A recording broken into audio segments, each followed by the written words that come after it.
Thank you very much, Dick. It's great to be with all of you, and I do want to make sure I acknowledge Governor Ehrlich as well, because you're the one who appointed me to the Senate, if you remember. Don't you forget it. Yeah, I won't. You help give me my start, and you'll get the blame later. But it's great to see you, and Steve, I do look forward to working with you as well. We actually see each other probably more now than we did in Annapolis, because you're on one side, I was on the other side, and now we get to meet more often, so it's great to be with you too. And I got to say hello to my former seatmate, Ed Riley, as well. Big Ed. Good to see you. I don't know if he's still here or not. He had to leave, so it's great. But it's awesome. And Noah, I'm proud to call you Howard County's finest. Thank you so much for being here.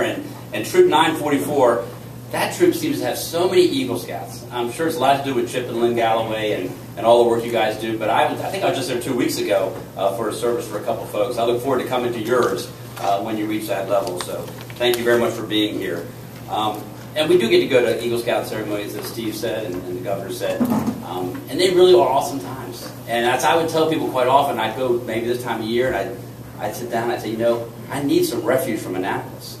And I'd come and I'd see these young men and see what they're doing with their lives and see how they're changing communities. And I would tell them, and it was very honest. I said, I've been leaving here so much more encouraged than when I came. And I'm leaving here knowing that when I'm gone, someone else is going to be here to pick up the pieces, because there are so many great young men, and with Gold Award, great young women too.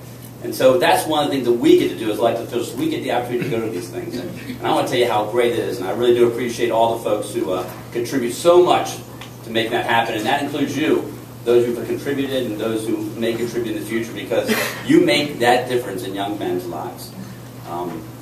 You know, I looked at a survey recently, and one survey found that 83% of the men who were scouts in their youth agree that the values they learned in scouting continue to be important in their lives today. Half of the group say scouting had a positive effect on their career development and advancement, and 83% say they have had real life situations where having a scout had helped them deal with that situation. You know, people with a scouting background are the type of people you want living and working and being involved in your community. No question about it.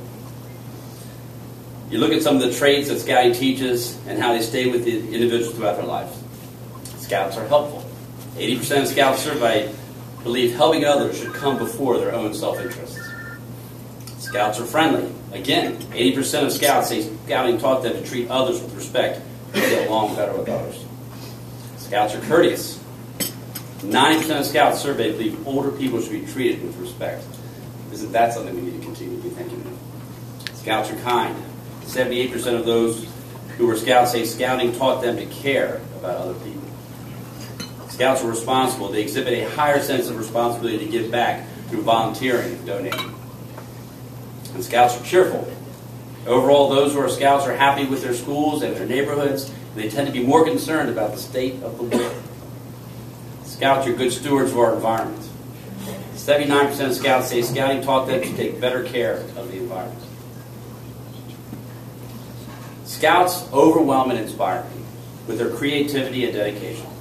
And to put it quite simply, scouting makes a difference. They find ways to leave the world a better place than when they found it. And so in closing, I just want to thank you again, because I see a lot of friends from Howard County here and some new friends from Anne Arundel and other parts of the state. I just can't imagine what our communities would be like without you, without your willingness to stand up for these young men and these families. I was raised by a single father. I can tell you, it makes a difference. It makes a difference to have adults in people's lives, to be there when they need the help, to mentor them, and to teach them things that maybe they don't get at home. So I just want to thank you very much, and please, I encourage you to give generously, give often, and any way that I can help, you always know I'm here today. And all the rest of Scouting, thank you very much.